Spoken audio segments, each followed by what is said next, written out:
me introduce everybody that's on this thing that I can see. Looks like right now I'm going to go from top left corner all the way across, and it looks like Mr. Philip Box. We've got Larry Wickham. We have Dr. Dwayne Brooks. Is that correct? Yes. Okay. Mr. Jim Morgan, Mr. Margaret Ragland, Yes, sir. Robert Whitmore. Yes. Okay. Dr. Marie Haas, Dr. Gregory Bush, Josh McVeigh, Mr. Jimmy Sandoval, Mr. Tom Sidwell. I don't know. There's somebody down here. I don't know in the bottom left corner. Scholar Cleo? I can't. Mr. Stringer, you're muted. Can you hear me now? Yes, sir. Yes, would you introduce yourself? Okay. And Ms. Teresa Stevenson and myself, Jim Streetman. That being said, Margaret, would you do roll call now, please? Yes, sir. Miss Teresa Stevenson? Here. Mr. Tom Sidwell? Here. Mr. Jimmy Sandoval? Here. Mr. James Streetman? Here. Okay. Okay, folks, do we have a motion to approve the agenda? Well, first off, is there any additions or changes we need to make on this agenda before we proceed any further? If not, do we have an approval or a motion to approve the agenda? I'll make a motion that we approve the agenda. Okay. Second, please. I did. Okay, Jimmy seconded. Roll call. Mr. Streetman? Yes. Mr. Sandoval? Yes. Mr. Sidwell? Yes. Miss Stevenson? Yes. And the motion carried. Okay. Do we have a motion to approve the consent agenda? That is the regular board meeting. Well, let me back up a minute. That's the regular board meeting for February the 20th and the special board meeting for February the 22nd. Excuse me, the regular board meeting for February the 15th, the special meeting for February the 22nd. First off, are there any additions or corrections to either of those minutes? Mr. Chairman, do we need to go back up to comments by the public? Yes, sir. Yes, sir, we do. Comments by the public. Margaret, do we have any? At this time, according to Mr. Wickham, there are no public comments. Okay. Onward to the consent agenda. Thank you, Tom.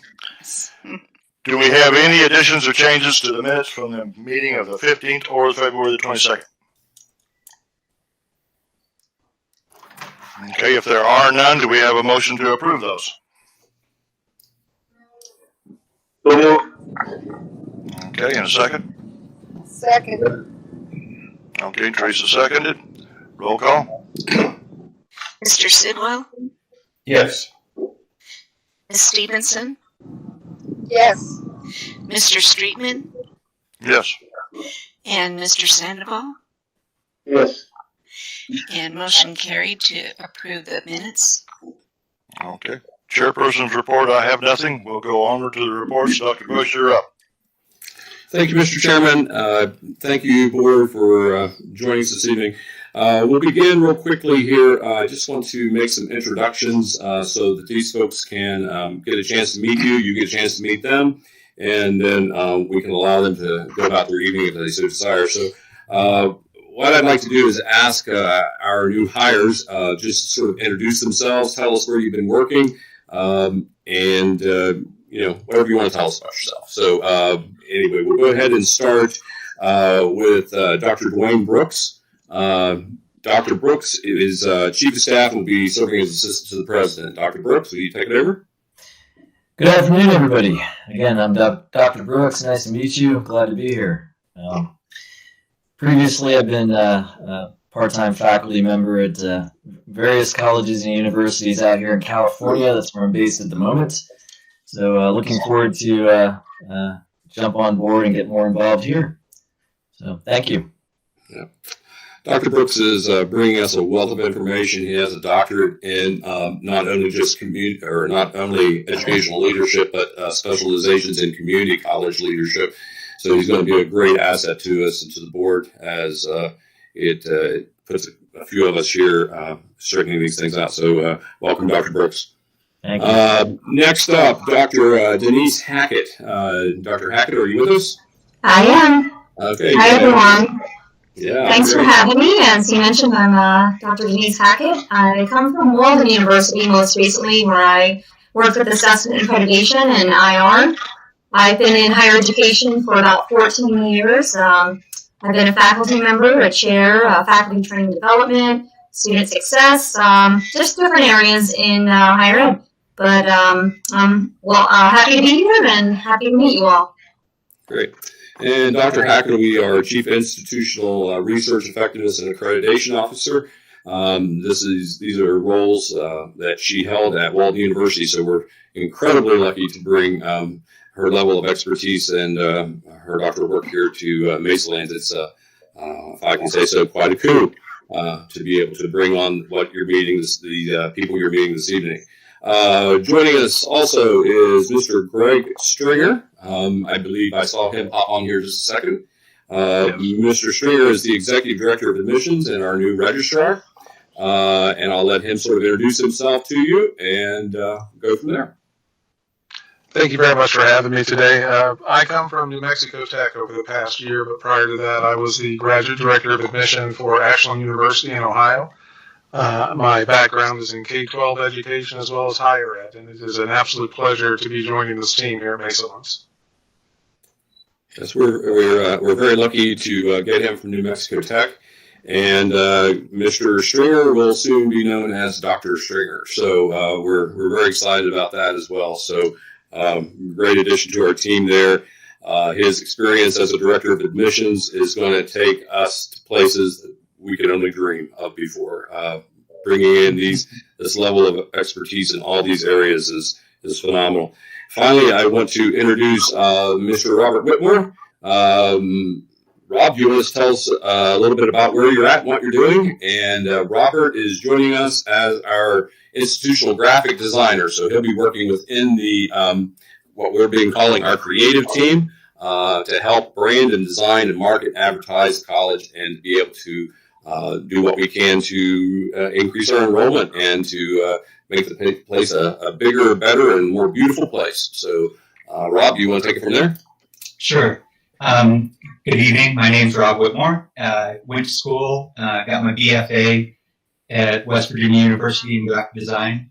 And for the last 30 years... Many years, okay, after I did. So I want to make that clear. So... we were not at WVU together. No. Go ahead. I'm sorry. So I did get my BFA, and then I left and went on a big adventure. I spent about 15 years in Alaska, ended up in Hawaii, and now I'm in New Mexico. And for the last 6 years, I've been a graphic designer for New Mexico Museum of Space History. And I feel very privileged that to be hired at Mesaland. So I'm looking forward to helping, and especially looking forward to working at the Dinosaur Museum. Thank you, Rob. We appreciate that. And I wish we just had more time this evening that we could share with you some of Rob's portfolio that he's in the application process.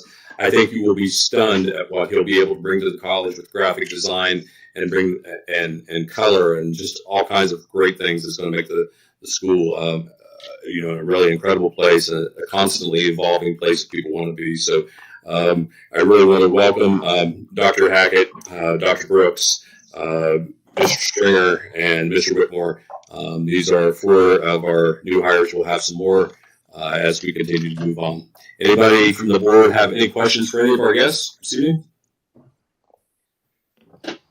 Yes, thank you for taking too long, Gary. Yeah. Yes. Well, welcome to Mesaland. Welcome. Yes. Very well. Well, you folks, the new staff that we have with us here this evening, you're welcome to stay as long as you'd like with the board. If you have other responsibilities, I know Dr. Brooks is heading off to teach a class, but we're working with these folks and adjusting with their schedules as they're wrapping up their semesters where they're at and so forth. And but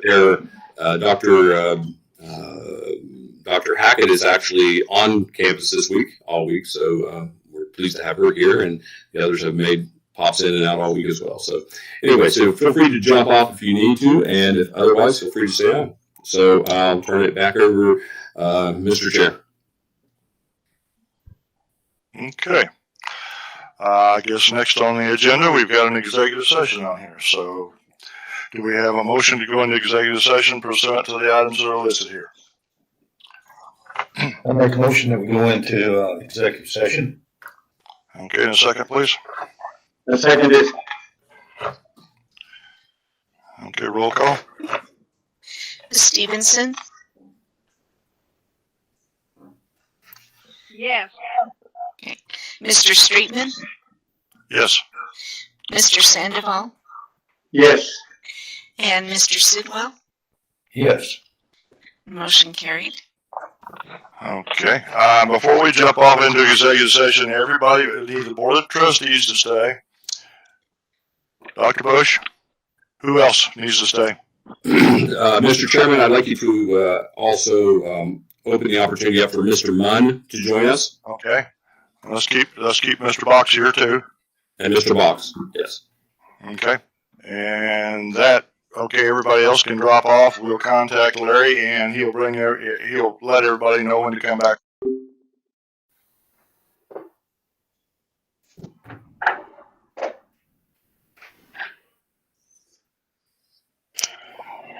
Okay, there we go.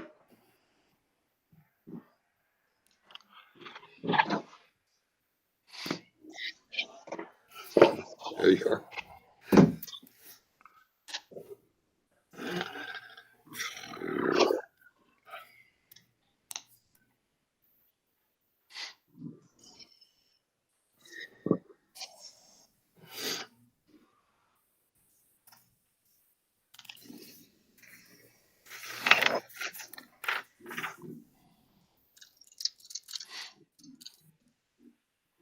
I see Larry. I see Josh and Natalie.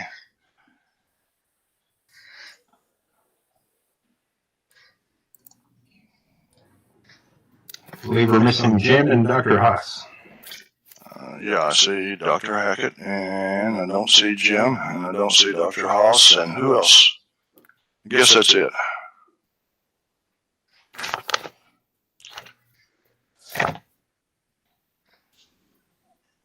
And while you're getting them back on, I guess we can go ahead and start this. Let's reconvene from our executive session. Do I have a motion?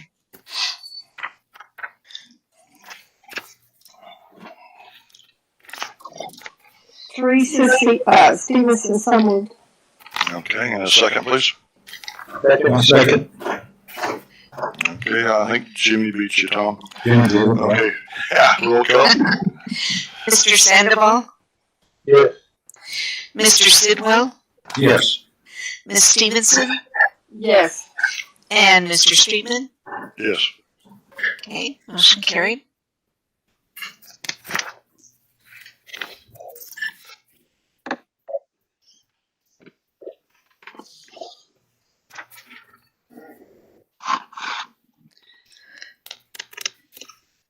The college and the board. So that being said, we have reached out to Mr. Warren Frost, lawyer there in Logan, New Mexico, and he's agreed to represent us. So we need a motion. If everybody is in agreement, we need a motion to hire Mr. Warren Frost as the college's attorney.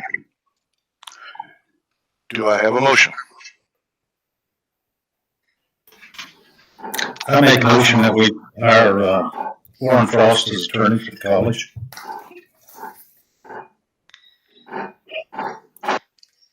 Second. What's going on here? Okay, folks, we got a motion. Do we have a second? I second it. Okay, Jimmy, thank you. Roll call, please. Mr. Streetman, Yes. Mr. Sidwell, Yes. Ms. Stevenson, Yes. and Mr. Sandoval. Yes. And motion carried. Okay. Also, we need a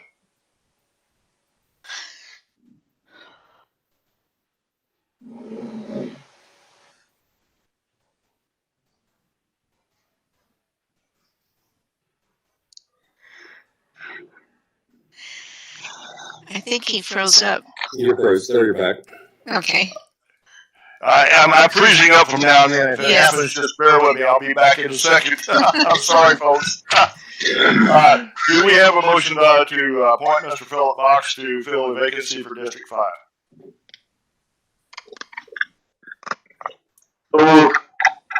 And a second. Second. Okay, roll. Mr. Sidwell, Yes. Ms. Stevenson, Yes. Mr. Streetman, Mr. I Streetman. believe he's frozen. He's frozen. I think he's froze. Mr. Yes, I froze. Streetman. I'm back again. I'm Okay. sorry. Yes. Yes. Okay. Is it my turn to vote? Yes. Yes. Mr. Sandoval, Yes. and the motion carried. Guys, I don't know what's happening. I'm sitting in the same place as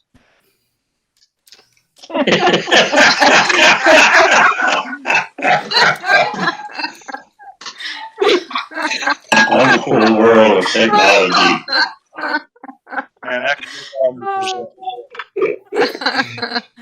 and the motion carried.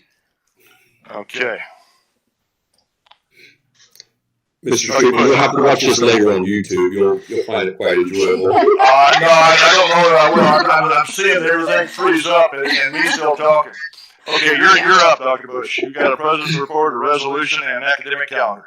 Yes, Mr. Chairman, thank you very much. So just a few things. You've got my president's report in your packet. I don't really need to go over that with you. Just a couple of high points in particular I just want to bring out. There are a number of people that I think we have to thank. Shannon Freeze, our Director of Nursing, Ms. Gillard and I presented for the New Mexico Department of Higher Education for the state approval for the nursing program. We haven't received that back yet, but I see no problems with that. It just simply is taking a little longer to get it back. I think they gave 10 days. That's not even up yet. So, but I just really want to acknowledge the hard work of Shannon Freeze in that position. She's done a wonderful job pulling that nursing program and the allied health program together, as well as she took over the responsibilities for the college of leading our COVID efforts. So this was a great benefit to all of us who were constantly every day having to get together and decide how we were going to manage COVID for the day. So that's now being taken care of through that area. So we're very happy with that. We're also very happy that we have signed our Pepsi agreement. We're now a Pepsi school. We're very proud of that. Pepsi has been very supportive to us and are contributing to us with their products and their kind words and a few dollars on the side. So that's very nice to work with Pepsi as well. I think a shout out on that one goes out, sort of a double shout out, and that would be to Millen Racek, our athletic director. Millen led the efforts for us to get the Pepsi contract, as well as a huge shout out to Millen. He was able to lead the college in getting our NJCAA approval. So we got that. That is not something that schools always get on their first attempt, and he was able to take us straight through all those various hearings with the NJCAA. Shout out to him on that, as well as Larry Wickham with the NJCAE. And now all of our sports at Mesa Land are now conference sports with the NIRA, which of course represents the rodeo. And speaking of rodeo, I just can't leave for a minute without saying that that we have a couple of real cow folks here. I can't say cowboys because one of them is a daggone good girl. She's doing some great job right now in the nation and winning at these various competitions. But right now, Mesa Lands is extremely proud to have Cooper Phillips. He is #1 in the nation right now in bareback bronc riding, or is he? Or maybe it's saddle bronc. Who on here knows if it's saddle or bareback? Bareback, I believe. Thank you, sir. So it's bareback. So we are super happy, and you will be able to hear us screaming from Casper, Wyoming this year when he wins the nationals on that. So that kid is amazing. So we're super proud of the whole team. They're doing great. Mrs. Bush, are you still in here?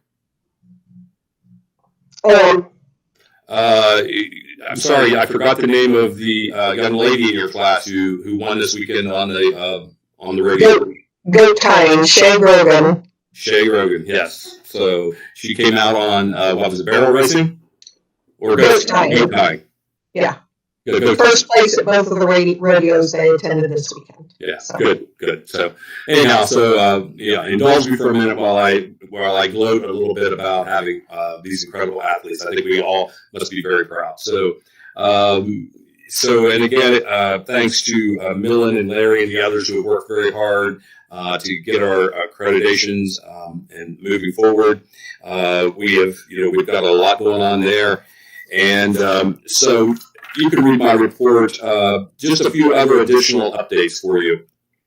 We have discussed the graduation plans. We are going to be returning back to a participatory graduation this year, a live graduation, and this will be May 13th. You'll get more information as time approaches. One thing we're going to do this year is we're going to invite back the graduates from the class of 2020 and 2021 to join the class of 2022. These students, unfortunately, experience graduation in a virtual sense. So if they want to come back and walk and get a handshake and a diploma and participate in the great celebration of their graduation, we're going to invite those students back to us. So wanted to just bring that to your attention. Second point, I was contacted this weekend, at the end of last week, I should say, by a new cabinet department that is that New Mexico has put into place with the development of child development centers, improving child development to the area.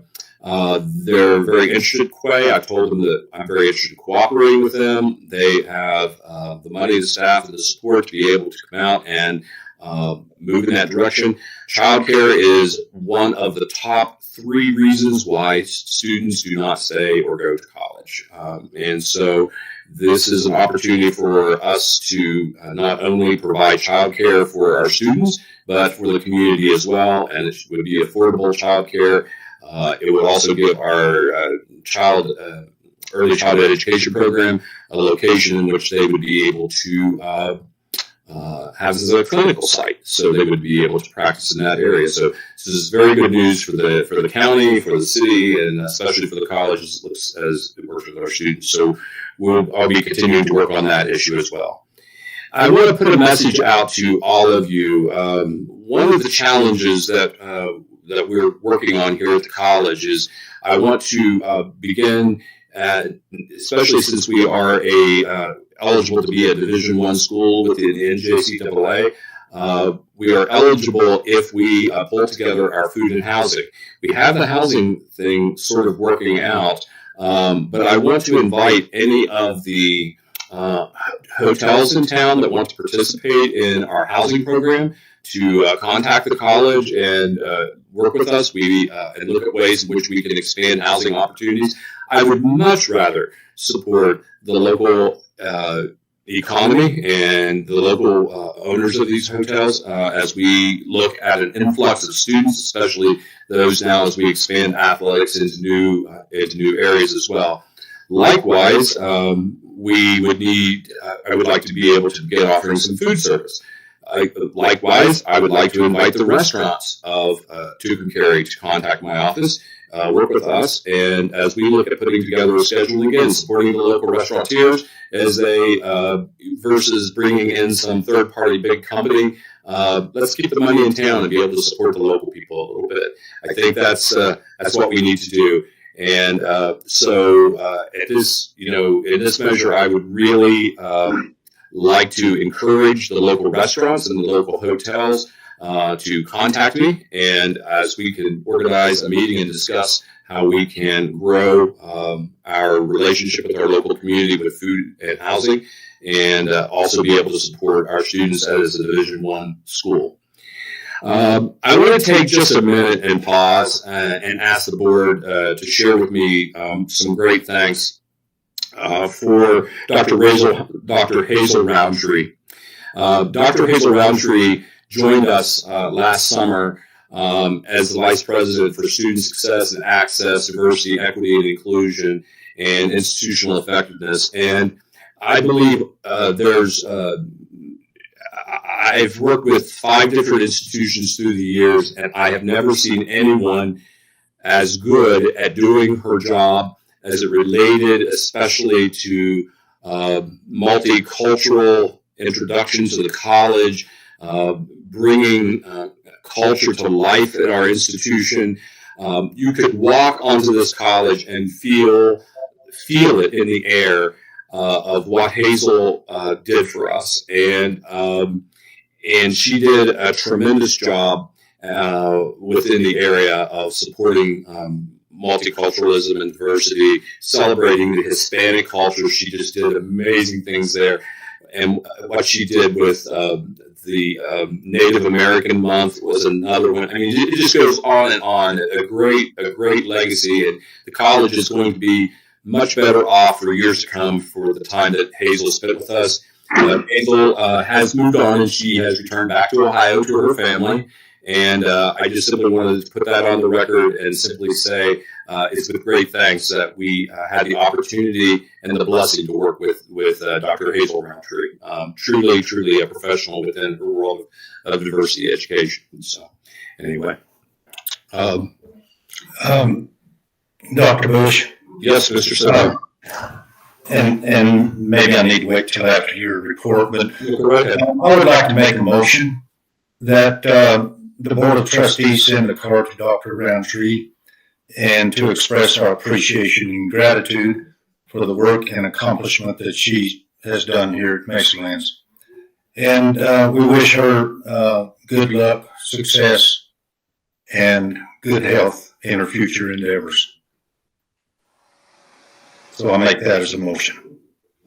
Okay. Do we have a second? Jimmy seconds. Yeah. Sounding good. Roll call, please. You're muted, Margaret. Mr. Sandoval, Yes. Mr. Sidwell, Yes. Ms. Stevenson, Yes. and Mr. Streetman. Yes. Motion carried. Okay. Well, thank you, Board. I appreciate you recognizing and also appreciating Dr. Roundtree's work, and I'm sure on behalf of Dr. Roundtree, I'm sure she's will be very grateful to receive that word and very thankful for your support. She felt very supported by all of you. Thank you very much. While I'm also throwing thanks out to the board, I want to thank the board for the work that you've been contributing on the house for my wife and I. We were seeing some really exciting action taking place around the house, and I want to thank you for that. We're very excited about that. I want to take a moment as well to give a shout out to Paul Leonard, our professor over in the Farrier Sciences, as well as Dr. Manny Encinas. They have been working together, and we now are proud to be hosting on campus 5 wild Mustangs that came from in our partnership with the National Forestry Service. One of those 5 actually came from California, and the other 4 all geldings they came from New Mexico within this area. This is the first 5. We can expect several more as time goes on. I'll just say when you're on campus, please stop by, and we'll be happy to let's take a peek at them. I would discourage anybody in the community, however, from going up at this point in time and trying to have any contact with those horses. But certainly, as we work to help domesticate these animals and rehome them and get them back into a place where they can be cared for and loved. Otherwise, these were an overpopulated group of horses within the national forest. And they would have otherwise starved to death without the interventions. And so a shout out to those good folks here at college who are overseeing this program of treating these horses. And so thank you about that.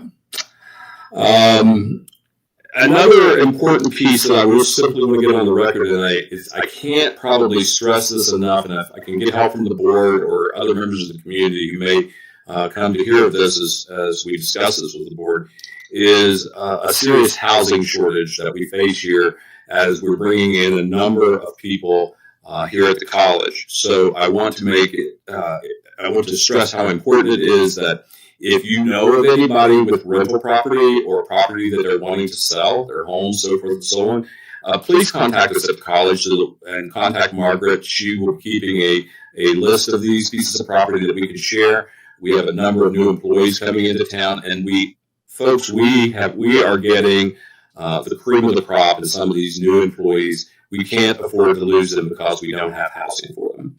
So please work with us and help us try to find housing, even if it's some rental property for a while until some of them can build.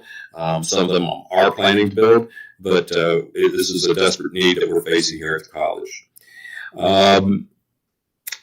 I also just simply want to say that you'll notice that we've had some of our faculty and staff participating in more professional development lately. This is also part of a concerted effort to help grow the college and be able to bring in the training necessary as we move the college forward.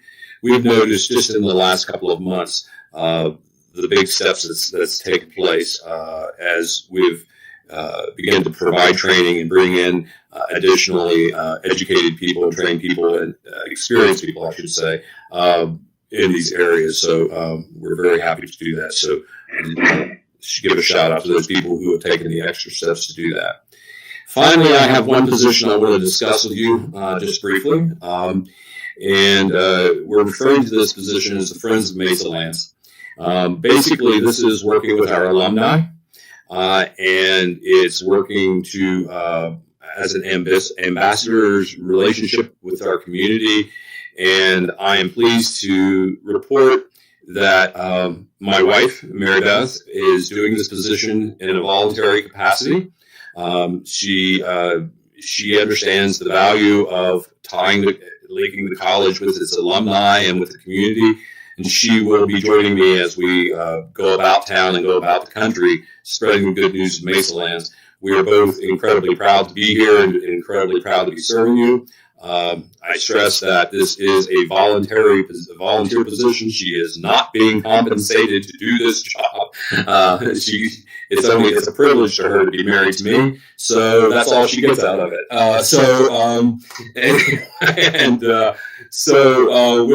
We'll just leave it at that for right now. I see from the look I'll hear more about it later. But Mary Beth, would you have anything to say about this? She'll be doing some things. She'll be setting up some events around graduation. She'll be doing things in the community. And the only, as I said, at no cost, the only thing I'm going to be asking for is just reimbursing her on her expenses. That's all. So unless the board objects for reimbursement of expenses, Mary Beth, do you have anything you'd like to add to that? Well, what a privilege indeed it is to be married to you. But mainly because it gives me the opportunity to go out and spread the good news and wonderful opportunities at Mesa Lands with a little bit of extra side. So I am happy to take on that duty. Always been a huge fan of community colleges and what they have to offer, and I think Mesa Lands is a true gem, and I am excited and honored to have that opportunity. Thank you. Mary Beth, you can let him know about it tonight. Appreciate it. Well, I think all of you on the board have had 10 months to get to know both of us a little bit. And I hope you join me in believing, not just because it's my wife, that Mary Beth will be an additional great ambassador for this college and a great voice for the community as well. So I know that as she helps me and Dr. Brooks is helping me in the roles here in the leadership, being able to get out, speak to the community and those kinds of things. I have a lot of faith in my wife and I'm very proud of her. So anyway, and I know that she'll make this college very proud in this capacity in leading the alumni. So anyway. All right. With that said, that sort of concludes my part, except I do believe we have some action items. Is that correct? Yes, sir. You've got a resolution. You've got the academic calendar to present. We do. So the resolution, if I can find it here real quick, excuse me. The resolution is is sent to me. It does ask for the signatures of the members of the board. It was forwarded to me by and requested of me by our attorney Warren Frost. As you know, Mr. Frost lives up in Logan. He is a very dedicated member of that community, and his concern, you have a copy of it in your board packets, is over the recent announcement of the New Mexico Bank and Trust branch in Logan, New Mexico, and the announcement they intended to close that branch of the bank. This we know as a college and as a major depositor in this bank that this will not have a good effect upon the Logan community, and so Mr. Frost has asked this board to pass Resolution 22-01, which simply states in summary that you oppose the closing of that local branch. And as a major depositor, you would request and respect them to listen to us as a community organization. This is for the board to decide, and this is an action item as to whether or not you want to pursue this request to encourage the continuation of the New Mexico Bank and Trust branch in Logan.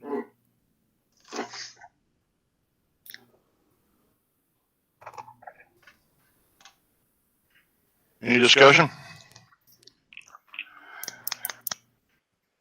Okay, we've got I noticed in the paper that they were going to delay the closing. Yes, sir. It's my understanding that that is the case, and part of that I don't know for absolute certain, but from what I understand is that there has been considerable outspokenness regarding this, and this resolution is yet another example of that.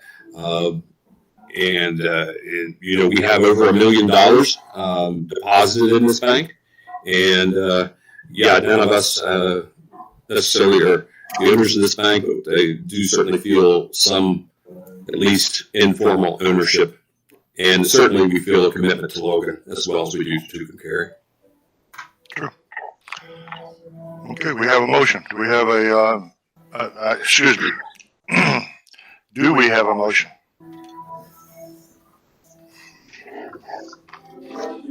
So moved. Okay, do we have a second, please? A second. Okay. Margaret, you going to do a roll call? Sure. Mr. Streetman? Yes. Mr. Sandoval? Yes. Mr. Sidwell? Yes. And Ms. Stevenson? Yes. And the motion carried. Okay. Mr. Chair, what I'm going to do is I'm going to hand this resolution off to Ms. Ragland to get the signatures, the appropriate signatures, however we deem fit, and we'll coordinate that with Mr. Frost.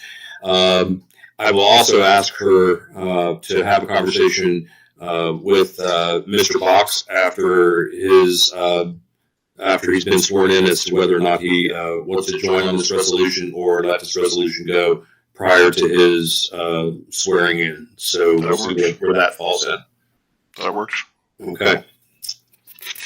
Okay, academic calendar year. All right, academic calendar, and so this is sort of a little bit of a group effort, not a gang effort, but it's sort of a group effort. What I am proposing is that we look at the next year as a pilot year at a 4-day week, which would be 4 10s instead of 5 8s, with Fridays off. Under the new block scheduling, classes are on Mondays and Wednesdays, Tuesdays and Thursdays. The college would be open from 7 to 6. It's a general rule. There could be some fluctuation depending upon, various departments, that type of thing. But they would get their 10 hours in. There are a number of reasons that I would like to give you to support that idea. And then I know we've discussed this in executive session and others, and they have some additional reasons that I think that I'll let them speak for themselves. But one of the things that I would like the board to consider is this. First of all, when we reach out to recruit individual people to our college, one of the great advantages is to be able to give them a 4-day week. the world's changed in a way that they are much more attracted to that. It creates an attractive proposal. Secondly, when someone of our faculty or staff need to take the day off to go to a doctor's appointment, and they have to leave town and see a specialist, they'll end up losing a whole day. And where in this case, with a day that happens during the work week on Fridays, they can try to coordinate those days, their doctor's appointments on Friday, so that we're not losing them out of offices. This is important because our offices only have sometimes only one person in them, and without that office functioning, it cripples the college. So if we do this and then strongly encourage our faculty and staff to use that Friday for personal things, then it's going to make the operation of the college work much more smoothly. And thirdly, we know that research has shown us that using a 4-day week produces happier employees and more productive employees, as well as reducing the overall costs of expensive operations of the college. Now, if you will indulge me for a moment, I want to open it up because I know that some of the executive staff, and I know that even Denise, I'm sorry, calling by person, all have comments on this. Margaret, do you have anything you want to say? I know you've been involved in this conversation as well. Yes, I really do like this idea, just simply for the reasons you've stated. And I do agree that it's, especially with people that have children that go to Logan or Tucumcari, they're also on a 4-day week. So I think it'd be very beneficial to our faculty and staff. This is Dr. Hackett. I'll second that. What Margaret was mentioning, I do have a 5-year-old, and we're looking to enroll her at Logan Elementary. And I learned that they're on a 4-day week as well. So that would be great. As well as I think you mentioned cost, not only gas money, but cooling, heating of the building. For those like me that still have family in Colorado, if I have Fridays, I could leave Thursday night and, drive down there and make it back.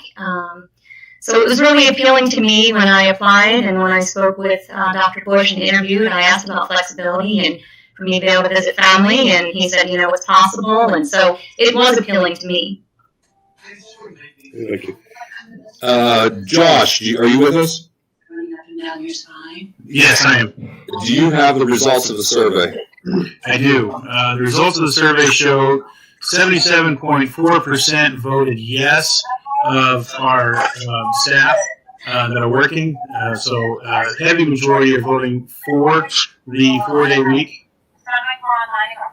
So 77.4% said yes, they would like to move to a 4-day. Do you have any additional comments you want to make? Oh, absolutely. I think that, again, the reasons that you mentioned that are highlighted, and also with the school schedules as well for those that are working, they need to have childcare, when their children are off. And then I'll add myself too. I have family, as you know, that's in Portales, and so it gives me a day to spend with my family. And I've also have followed the same studies that highlight the fact that those that can work for those time periods and work hard during those 4 days, then know that they have a 3-day weekend and are recharged and ready to come back and work hard and diligently the next week as well. So I see only positive things from doing this, and I also see more efficient work happening and being successful in that way. So those are my thoughts. Thank you. Mr. Morgan, you have anything?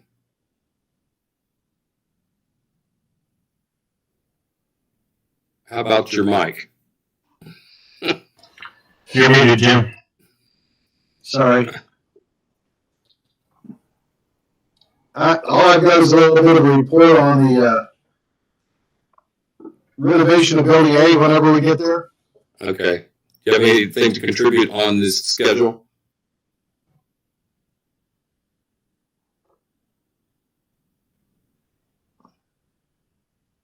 Okay. Dr. Haas? Well, I'm in favor of the 4-day schedule.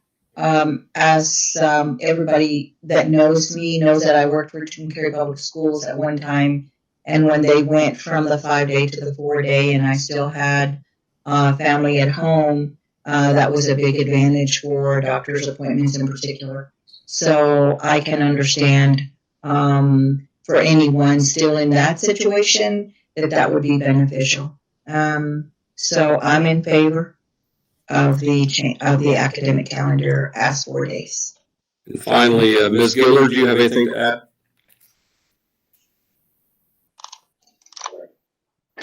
Yes, I would like to recommend that the and/or cite the 4-day work week study that was conducted in Iceland. Not only did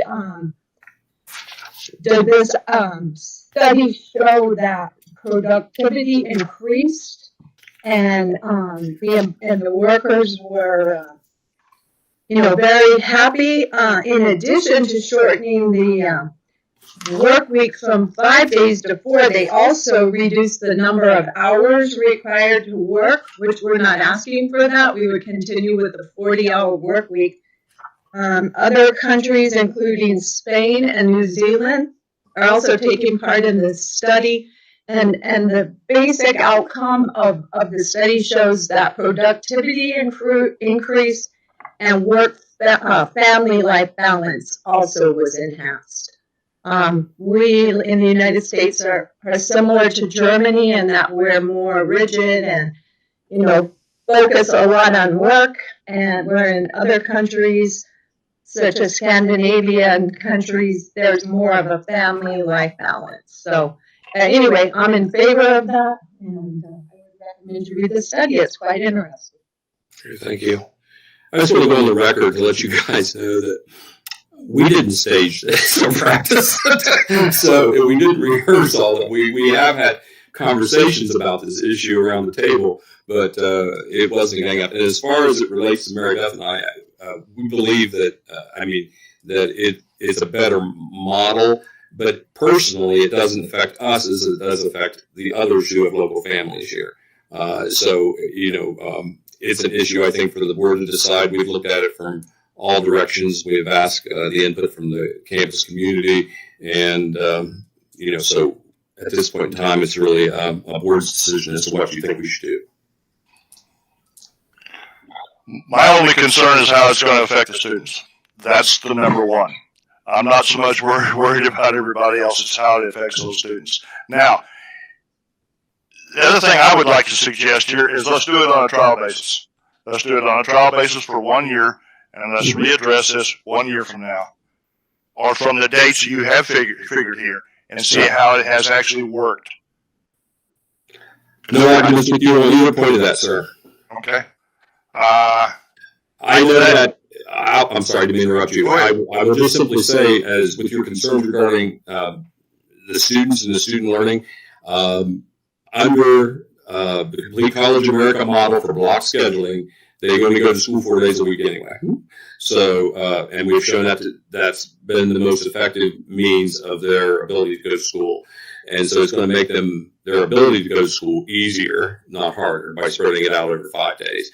It gives them a chance to work, and it also creates a condensed block schedule. So I don't think you need to worry about that, but let's wait and let's let let's let them collect the data and see what it looks like. I also totally agree with you that we're not making a long-term commitment here. I think taking this at a year and then coming back next spring and reevaluating how it's doing and seeing if it's being used well or abused is the time for us to make a decision whether it should be a 4 or 5 day week for the following year. So I concur with you on that. Okay, then I would like to kind of amend this motion just a little bit and state that I would like to have a motion to do a temporary 4-day work week for the next fiscal year, and then we readdress this at the end of that year and see how it has worked for the benefit of the students and everybody involved. Do we have a motion? Okay, can we have a second, please? I'll second. Okay. Roll call. Mr. Sandoval, Yes. Mrs. Stevenson, Yes. Mr. Streetman, Yes. and Mr. Sidwell, Yes. and the motion carried. Okay, one final question I need to ask right quick, and I should have asked that before. It is a 7 a.m. to 6 p.m.? That's the recommended hours, yes, sir. But that may fluctuate depending upon the departments. For example, the facilities department comes in before that, and so they may get off a little earlier. There may be others who may not come in until 8, but they stay till 7. So as long as they're getting their 10 hours in, this is another one of those advantages, sir. I've seen this in a number of places, but it's one of those advantages of having this type of schedule because we're able to leave, for example, registration open until 8 o'clock at night by using regularly scheduled people. We simply put them on a 10-hour day that they come in in the morning and end at 8 o'clock at night or whatever. So it's a great opportunity for us. Thank you. Thank you to the board. And that's all I have for you folks, I believe. In regard to Natalie's comment about Scandinavia, I'm married to a Scandinavian, and I think she missed the memo about 4-day work week. I did know that, and I like to get Burlington, but I'm quite impressed with the Scandinavians and them as the people. So. Well, I'm glad you brought that up. Okay, thank you.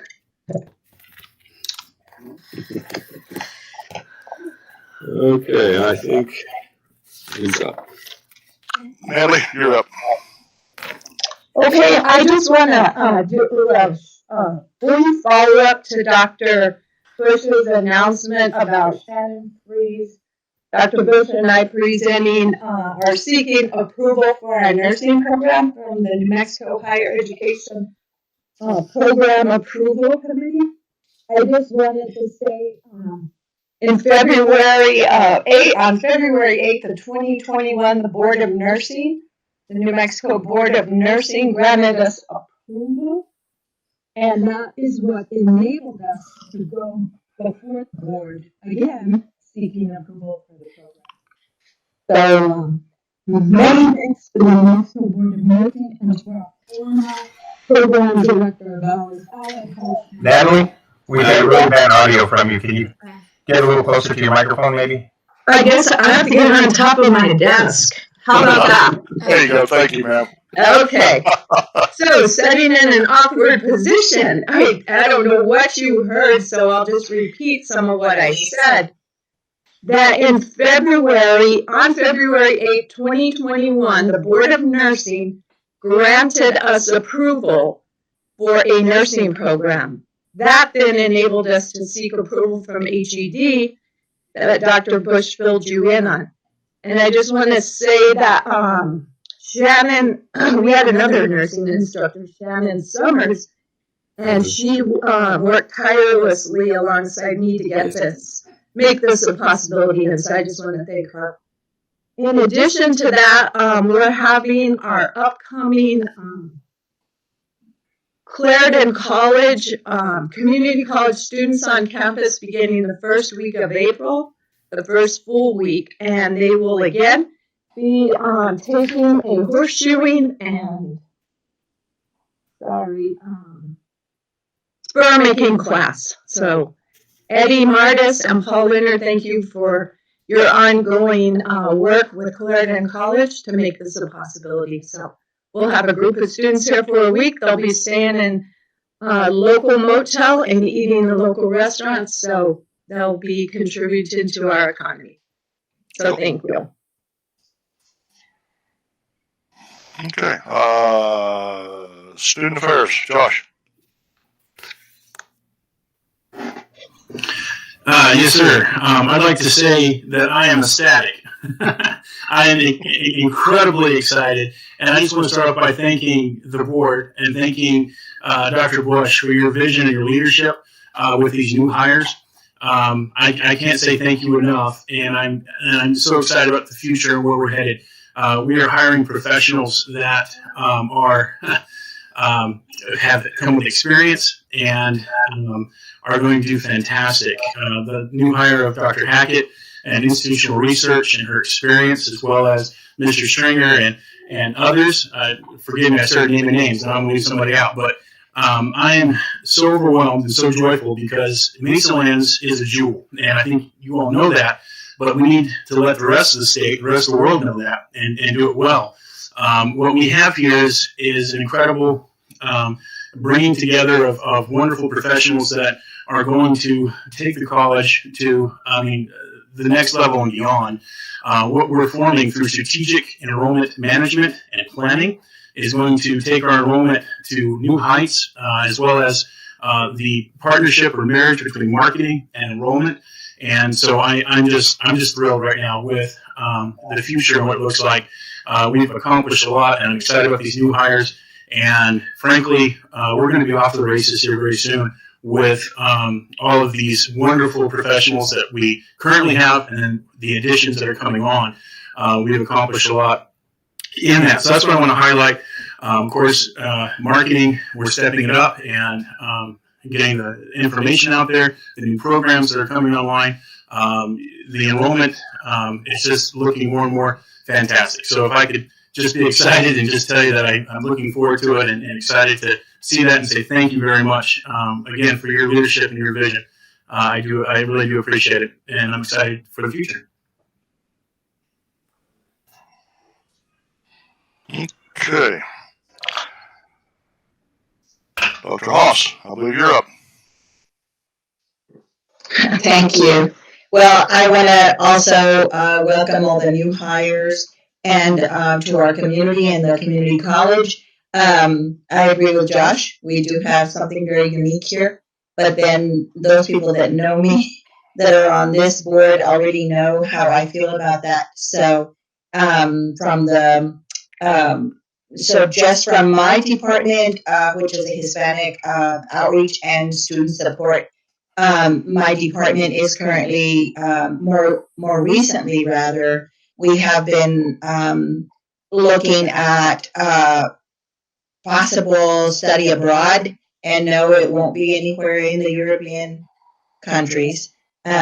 So we have also participated in some webinars, and because although I have traveled and studied in other countries, the landscape has really changed, particularly because of COVID.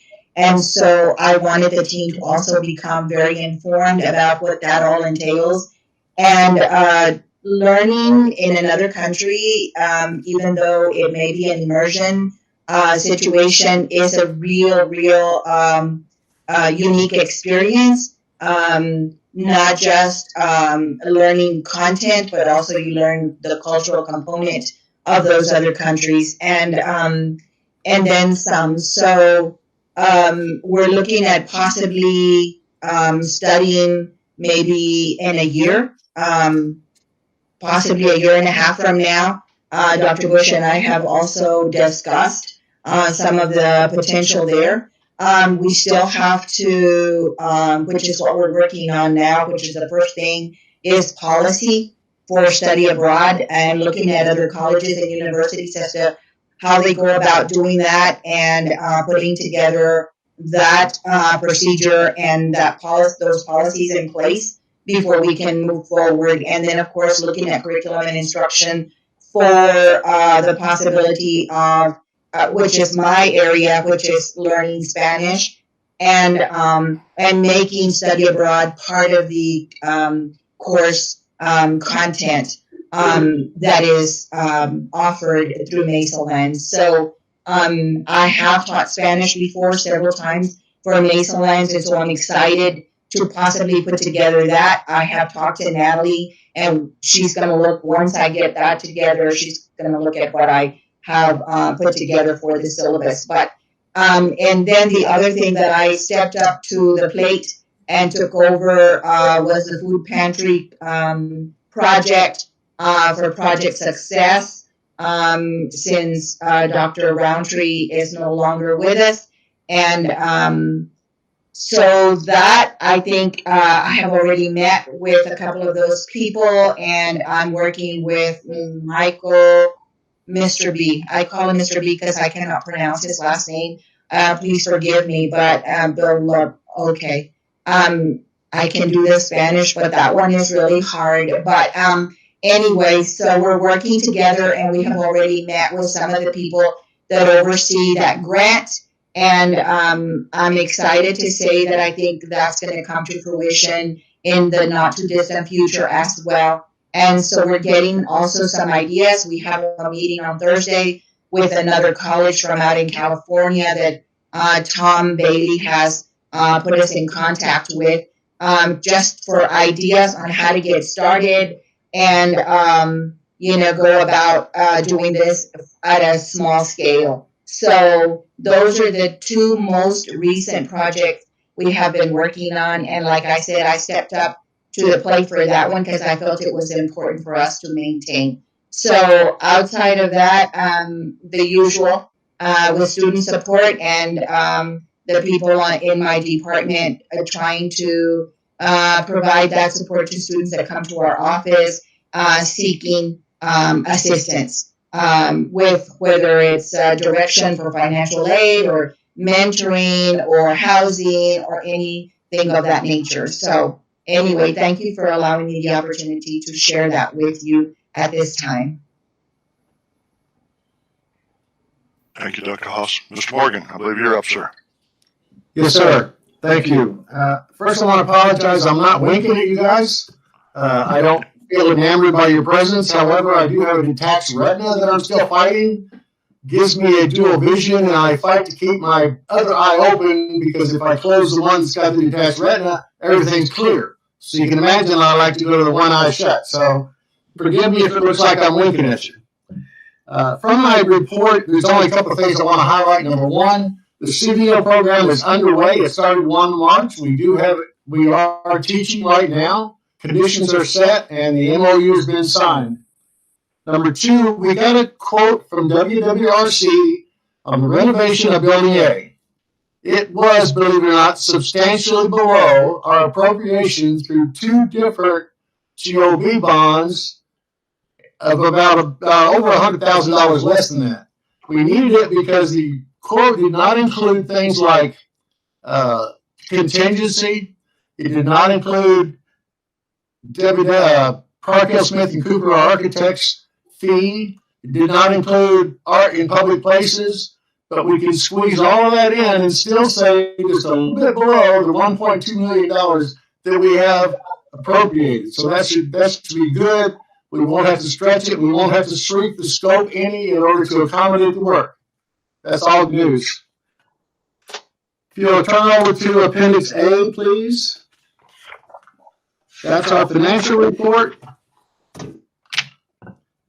As usual, appendix number 1 is the budget report. Exhibit number 1, sorry. Exhibit number 2 is the investment report with the CDs. Exhibit number 3 is the check report. Did I hear somebody talk? No.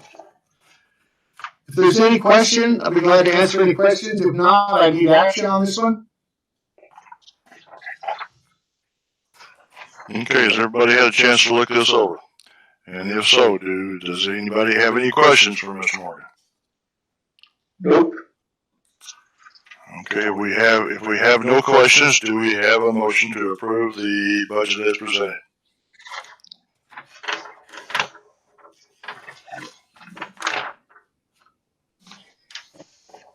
Okay, do we have a second, please? No second. Okay, roll call.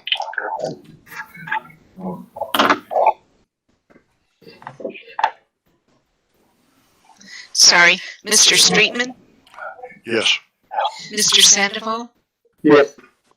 Mr. Sidwell, Yes. and Ms. Stevenson. Yes. And the financial report for February was passed. Approved. Okay. You got some purchase orders, Jim? Yes, sir. If you turn over to Exhibit 9, there's a requisition 115276. This is the residual part of the charges for the master plan. Those invoices were not submitted before the cutoff date to do end-of-year financing for the last fiscal year. Due to circumstances, we didn't get it all approved and in place until later. When it finally came in, all of these total up to less than what the official total amount of the purchase order was for the master plan. Okay. Taking one at a time, is that correct? Yes, sir. Yes, sir. Okay. We got Exhibit 9, which is a total of $33,980.42. Do we have a motion to approve that purchase order? I'll make a motion to approve. Okay, do we have a second, please? Okay, roll call. Mr. Sandoval? Yes. Ms. Stevenson? Yes. Mr. Streetman? Yes. Mr. Sidwell? Yes. And the motion carried. Okay, then we've also got a Exhibit 10. Where is that? $12,170.85. For CES? Yes, sir. Okay, I'm with No. you. Just I didn't see No, Exhibit. it's CenturyLink, sir. Okay, then where does this CES? Okay. Okay, we just approved CES as well as that 33,000 because the CES is with that, and that's a 12,000 additional on top of that 33. Yes. Folks. Yes, sir. Okay. Anybody have a problem with that? No. Speak up now. There's a Okay. total of 4 different invoices that total up to. Yeah. Yeah, okay. The total up to that 33? Yes, sir. Okay. So you can consider you approved all 4, or we can go over them individually still. We've approved them, so let's just, Okay. unless somebody wants to go over them individually. Does anybody want to go over them individually? We've all read them. No. Okay. Okay. If we go Let's on to exhibit, let's go on with your CenturyLink. we go on to Exhibit 10. This is a PO with CenturyLink for a high capacity, high throughput internet connection. It will quadruple our current internet capacity, and we hope to get these charges passed on to the Higher Education Economic Recovery Charge, the HERF, I think it's called, some people. Most colleges that do that are getting it approved almost immediately because everybody's doing extra distance education as well as asynchronous education. And in order to do that, we could not do that if we didn't get this increase in throughput or internet bandwidth. Yep. There's 10 2 charges. gigs, at 10 gigs, Jim, is that right? Sir? 10 gigs? Yes, sir. There's 2 charges noted here. One of them is the non-recurring charges, which is the original cost to install it, and the other is the monthly recurring charges, which is the monthly fee. So I think it's monthly. Yeah. So we're paying the first fee as well as the original installation. Okay. Anybody have any questions? Okay, if we have no questions, do we have a motion to approve this Exhibit 10?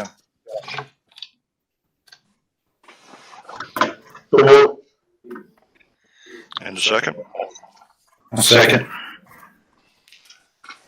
Roll call? Mr. Sidwell? Yes. Ms. Stevenson? Yes. Mr. Streetman? Yes. And Mr. Sandoval? Yes. And the motion carried. That's all I have, sir. Okay, workforce development, push. Yeah, I would just precede this just a second before she comes on. So you've been hearing a lot of talk over the last few months, and there's been a lot of activity taking place in the workforce development sector.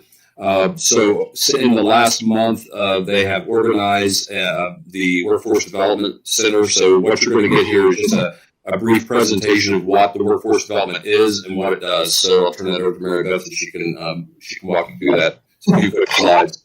And I'm going to attempt to share my screen with you, so let's see how that goes. Yeah, thank you, ma'am.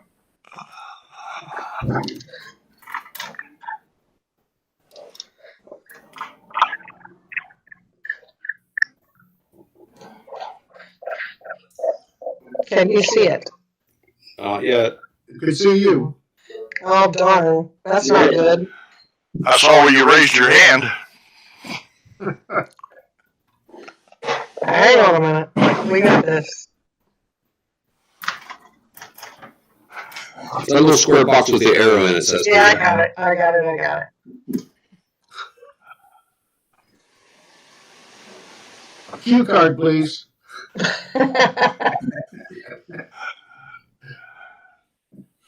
No, cue card, you'd have to give me a complete instruction sheet.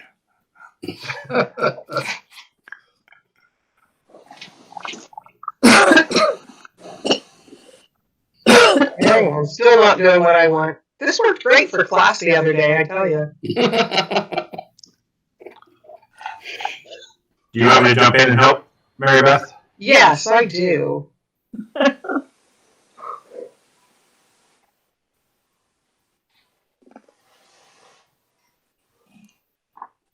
Should I keep trying, or are you in control?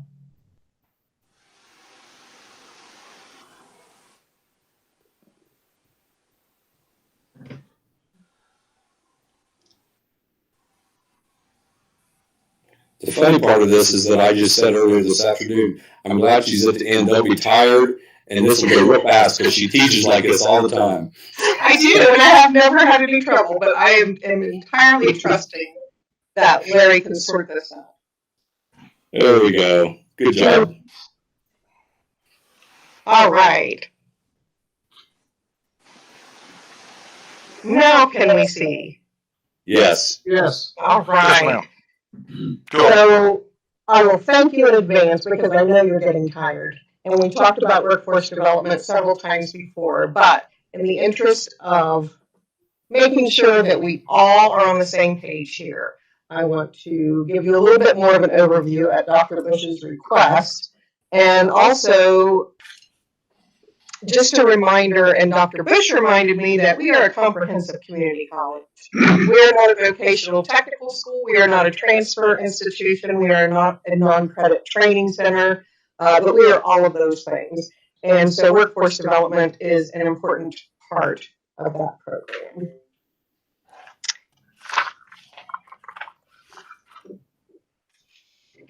And what is a Center for Workforce Development? And the answer to that is whatever your community needs it to be.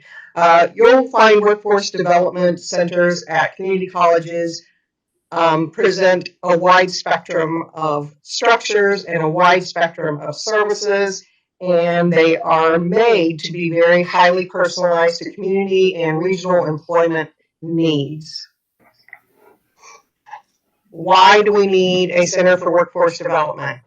Beyond just delivery of training, a workforce development center serves as a point of contact for regional employers. When the colleges or other employers and businesses in our region want to contact the college for specific needs to their business, it's good to have a workforce development center to kind of field those calls. And we can direct people with needs, whether we have a credit program that might meet those needs, or whether we have an existing non-credit training program, or whether we need to work with them to develop a program. And then we deliver any courses and trainings that aren't already included in what the college has to offer with our existing credit programs.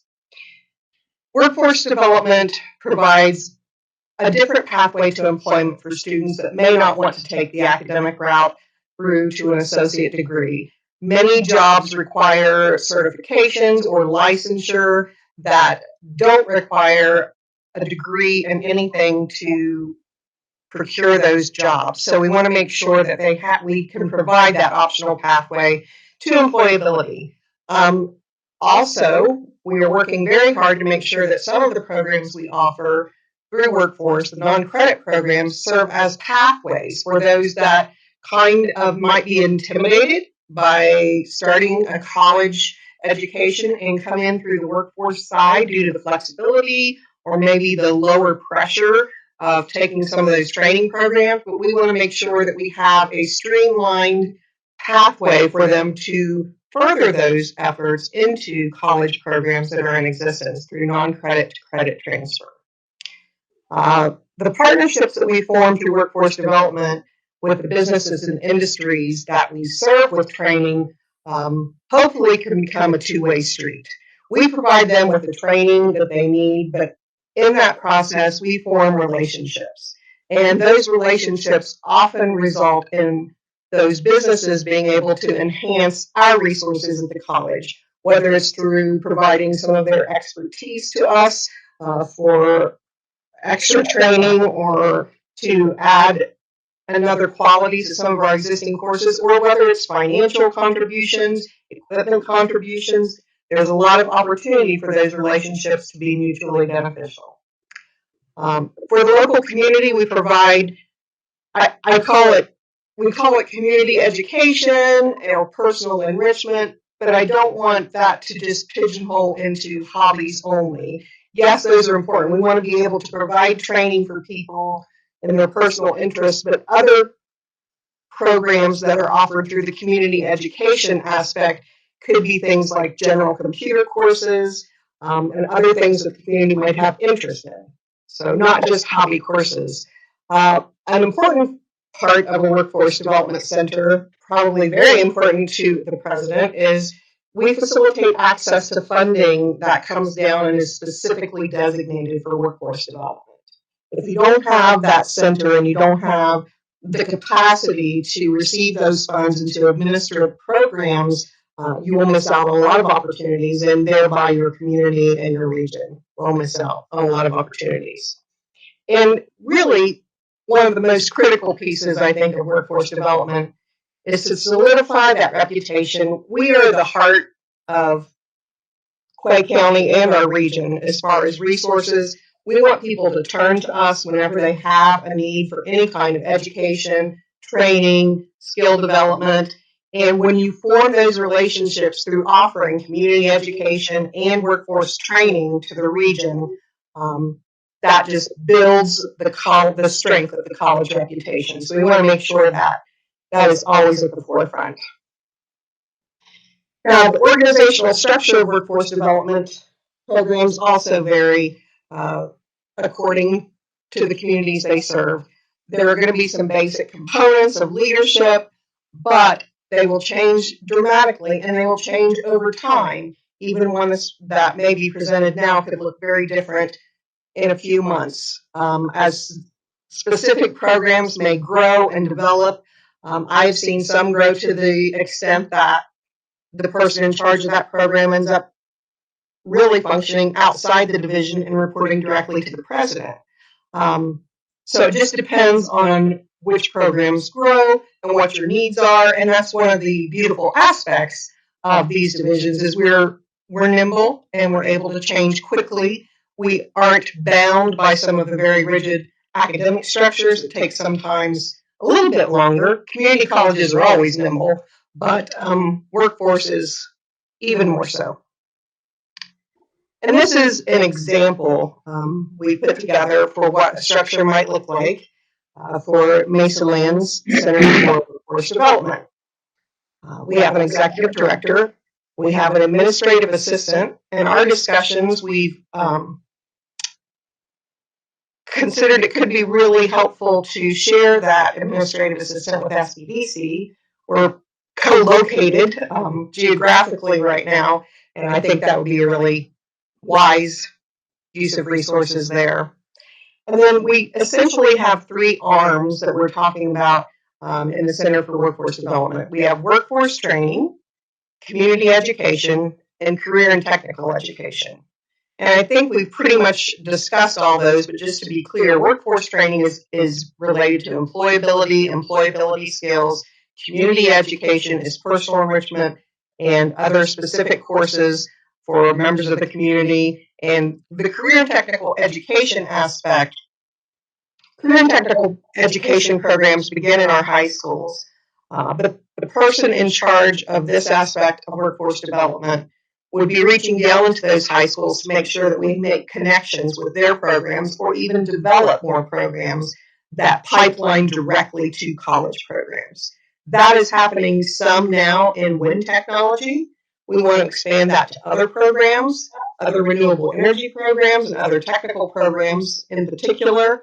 So this person would really be a liaison with those high school programs, with development and pipeline to college programs. If you get those students interested and beginning to obtain the credentials that they need in high school, it's going to be a very smooth transition for them to come to college to complete those certifications.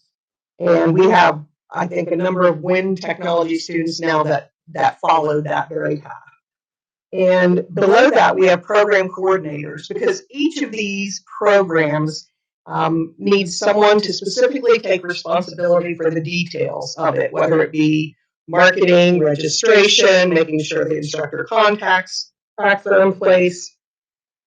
And oftentimes those program coordinators will also be subject matter experts, because that just adds depth and kind of prevents a lot of potential snags. If the person in charge of the program is a subject matter expert, we can move forward much more smoothly with that program. So Centers for Workforce Development generate profit for the college. And I'm sure that Dr. Bush will have a comment about this in a moment, because we discussed it earlier. This is a presidential and higher leadership prerogative, but oftentimes they are considered profit-generating arms of the college. As a caveat to that, all programs may not include a profit margin. Oftentimes grant funds are received for specific programs that will not include the opportunity to add a profit margin or add administrative expenses. Various partnerships that we develop in programs will have different individualized formulas. For example, the CDL program has its own funding formula in place. Typically, when we design a class, we simply determine what our profit margin or what our administrative costs are that we're going to add to what the outlay is for that program. The entire cost, including instruction, equipment, any location expenses, and then we add whatever administrative fee. In the past, I've used 25%. So that is a number that's decided institutionally and within the group what would be appropriate. But with time and program growth, the center should be self-funding as well as profit generating. Now, right now at Mesa Lands, this is a new business, and new businesses don't open with that kind of financial gain. So it is definitely something that will take some time. And Dr. Bush, I don't know, we talked a little bit about this. Do you want to chime in at this point? No, go ahead and cover my position on it. Okay. So fortunately for those in charge of workforce, Dr. Bush's position is that the service aspects of a workforce development center are more important and so valuable, not only to the students and our community, but also to the college, through the building of those relationships and becoming a reliable resource to our community for training and education. Yes, we will, we're certainly going to try to cover our costs, and there may be opportunities for us to make significant profit. But the pressure, according to the current leadership, is not that we be necessarily self-sustaining and profit-generating. As any other valued division within the college, it's an investment that is made in our community. Does that cover your opinion all right? Yeah, my point's pretty simple. It's that I believe the college is here to serve this community. This community pays taxes to support the college. They're the ones that makes us who we are. And I'm interested in making sure that our costs are covered and that that we're not driving it into debt over things. But I'm not using workforce development as a way to gouge the community for education. We're here to get these people trained, and this is a form of training that we'll make money, make a smaller profit, but it's unlike some presidents who use this as a cash cow. That's not the approach that I think is best for the community. If we're going to turn the economic picture around in Quay County and Tucumcari, we have to use education to do that. We have to get people skills to do that.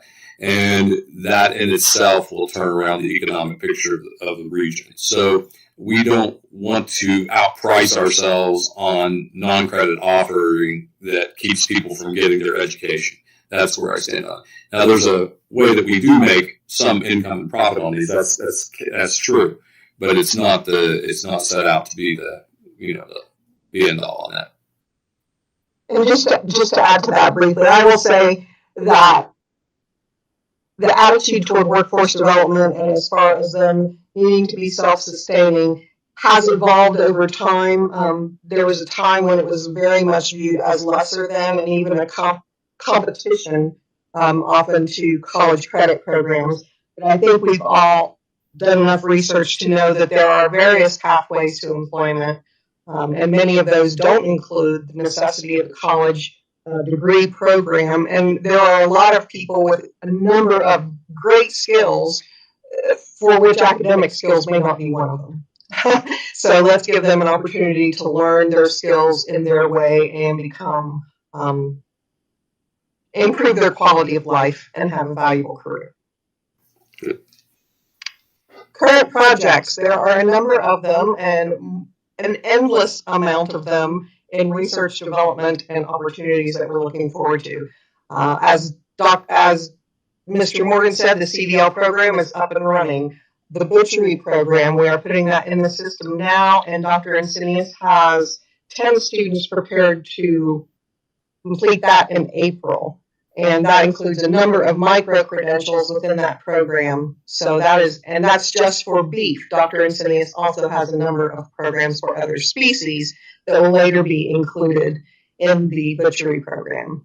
Micro-credentials in wind technology, that is happening now. We are working to make sure that in high school, students can begin a credential in alternative energy, which is a pathway eventually to the programs we have in place in wind technology here at the college. Things that are high on our list of upcoming programs are EMT and paramedic training, the construction trades, an aviation program, additional specialized agriculture courses, vet tech is among those. We want to do high skills testing. And I think the board is all probably familiar, I'm guessing, with Paulitas, New Mexico, the green chili company that is coming to utilize space here at the college, but they have also asked that we train their workforce. And they will be providing additional jobs to members of our community that we train to their specifications. So that's really exciting. They make, I can't get into the specific numbers, but lots and lots of green chili. And do you want to give a number? Yeah, they bottle 1,200 bottles of salsa every minute in the gymnasium at the Armory. It's going to smell fantastic here. It really is. It's going to be awesome. Yeah. So, other things we need to look into are high skills testing. We've discussed before the Blue and Gold College, which is an opportunity particularly for seniors in our community to have some learning opportunities. Kids College is a summer program for children and youth of the college to pursue educational opportunities. Other personal enrichment courses for our community need to be identified. We're probably going to need to do some outreach and maybe some surveys to see what would go best here in Tucumcari. CPR first aid, and I just put and more because literally the list is endless. We want to give all of our faculty that have specializations or special interests the opportunity to put forth classes that they might think would be successful for our community. And there are, when you're just starting, the opportunities are infinite. So we are looking forward to exploring those as we move forward.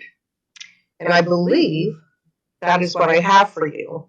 So I would be happy to answer any questions you have at this time. Okay, folks, anybody got any questions for Ms. Bush?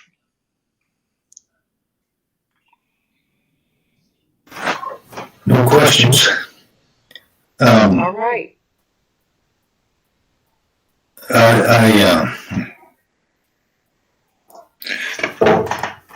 Last Friday at the beef symposium, I was asked to have a tour on the ranch by Representative Merck in conjunction with New Mexico State University with the College of Agriculture, in which they'll bring out 16 or 18 students, something like that.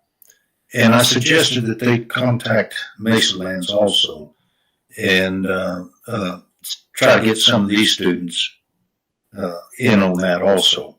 And so Dr. Marcy Ward is the person I contacted on that. I know Dr. Insenius has had his class out here. And so if there's some way that we can get some of these students here involved in that also, well, I think it'd be great.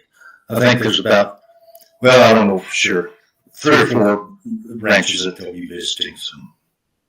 And that's a wonderful, exciting opportunity. And I think once we get these programs in place and we can do a little bit of outreach, I think we can pull in a lot of people. We have some highly skilled and highly specialized programs here that I think we can have a pretty broad reach with those. And I'll rely on you and others to make those connections, help me make those connections so that we can have large programs, large and successful. And if that's all, thank you for your attention. I know you're getting tired, and I appreciate your time. Thank you. Yes, ma'am. Thank you, too. Okay, Dr. Bush, you got anything else, sir? No, sir. Thank you very much. Okay, new business. We have no new business. I have no correspondence. Informational items, important dates coming up. The spring break will be from March the 1st to March the 25th of 2022. Graduation will be on May the 13th of 2022. The board calendar is in here, Exhibit 11, and Board of Trustees annual calendar of reports is also in here, which is Exhibit 12. Announcements. The next board meeting will be on April the 19th of 2022 at 5:30 p.m. Probably will be like this. I'm not sure. We may change to a room, but we've got it probably won't be able to be the boardroom. It may have to be the great room where we spread out more. We'll have to look at that and address it. That being said, let me run down the list. Mary Beth, do you have anything else, ma'am? I do not, thank you. Okay, Dr. Bush, you? No, sir. Mr. Morgan? No, sir. Teresa? You're muted, ma'am.